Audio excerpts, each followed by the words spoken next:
Ахтем Чийгоз обратился к соотечественникам. Письмо обнародовала на своей фейсбук-странице жена зампредседателя Меджлиса Эльмира Аблялимова. В нем он пишет, что поддержка людей со всего мира придает ему сил и вдохновения. Пошел 18-й месяц моего нахождения в следственном изоляторе Симферополя. Многие беспокоятся о моем самочувствии и здоровье. Конечно, с каждым днем находиться здесь в изоляции все тяжелее, не видя родных и близких, не наблюдая, как растут внуки и не имея возможности их видеть, не зная, увижу ли я живыми своих пожилых родителей. От всех этих мыслей порой становится невыносимо больно.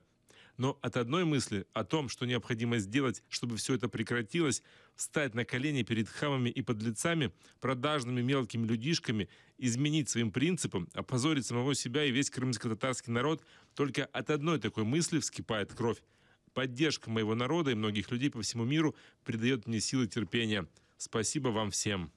Ахтем Чийгоз, 5 сентября 2016 год.